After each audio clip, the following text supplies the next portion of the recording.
Ayon dito sa mga insider sa kampo ng Magnolia, kinausap na ni Coach Chito Victorero ang management para seryosohin yung pag-build up nitong kanilang lineup. At mukhang diyan natin talaga makikita na totohanan nga ito dahil ang kukunin daw ng Magnolia ngayon ay itong si Jordan Heading mula dito sa Converge Fiber Xers. Ayon dito sa kampo ng Magnolia, mag-o-offer daw sila ng malaking kontrata dito kay Heading para lumipat dito sa lineup ng Magnolia. At kapag ito ay natuloy, ang pwedeng ibigay na kapalit nitong Magnolia Chicken Templados ay itong si Paul Lee at isang first round draft pick. Ibig sabihin, hindi nagbibiro itong Magnolia na seryoso talaga sila dito sa pag-revamp ng lineup nila. Marami siguro magugulat kung ite-trade si Paul Lee. Pero sa totoo lang, kung ang Barangay Hinebra nagawang i-trade dito si Christian Stan Hardinger, abay walang pipigil sa Magnolia para i-trade si Paul Lee, lalo na kung si Jordan Heading ang kapalit. Siguro naman nakita na ninyo kung paano maglaro ito si Jordan Heading at yan ang dahilan kung bakit siya ay gusto nitong Magnolia na makuha. Kung meron kang Jordan Heading sa backcourt mo na itatandem dito kay Jerome Lastimosa, abay solve na ang future ng Magnolia Chicken Templados.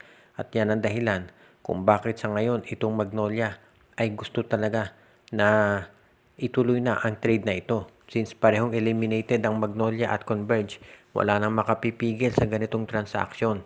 Ang tanong na lamang ay kung tatanggapin ng Converge Fiber Xers yung ganitong palitan ng tao.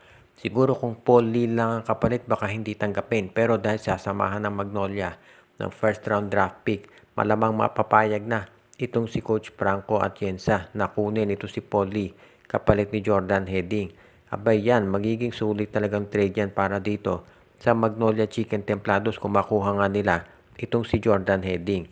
Samantala naman, itong Barangay Hinebra ay isa pang team na gustong kumuha ng top caliber point guard. At ang tinutukoy naman natin dito ay itong si Cedric Fairfield. Siyempre, alam na ninyo na itong si Fairfield ang balita ay kukunin daw yan itong TNT Tropang Giga. Pero itong Barangay Hinebra ay susubukan muna na unahan itong TNT sa pagkuha kay Fairfield dahil bibigyan daw nila ito ng malaking offer. Kahit na nandiyan na si RJ Abarientos dito sa lineup ng Hinebra, hindi pa kontento itong si Alfrancis Chugo at gusto niya idagdag si Fairfield para sure ball na raw yung Grand Slam ng Hinebra.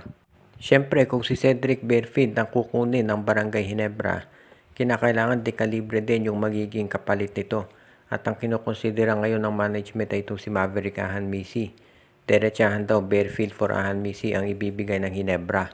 At kung ito ay matuloy, isipin nyo na lang yung posibleng starting 5 ng Hinebra. Kung meron kang Ahan Misi, meron kang RJ Abarientos, Cathy Thompson, plus nandyan si Troy Rosario at Chapit Aguilar. Off the bench mo si Jamie Malonzo, Jeremiah Gray, Stephen Holt. Ang lakas talaga ng Hinebra ngayon. At yan ang dahilan kung bakit itong management ng SMC ay ready raw na i-offer yung malaking kontrata dito kay Fairfield. Alam nila na ito'y nasa kampo ng MVP group. Pero hindi rin naman basta-bastang player si Maverick Misi. Kaya yan ang dahilan kung ba't confident ang Hinebra na mapapasa kanila itong si Cedric Fairfield sa bandang huli. At kung si Fairfield mismo mag-request na matrade dito sa Barangay Hinebra, ano pa nga ba ang magagawa ng MVP group kung hindi tanggapin na itong si Cedric Fairfield ay dilipat na talaga dito sa Barangay Hinebra. At kapag yan natuloy, wala nang magagawa itong lineup ng sabihin na nating MVP group kung hindi ibigay nga si Fairfield dito sa Barangay Hinebra.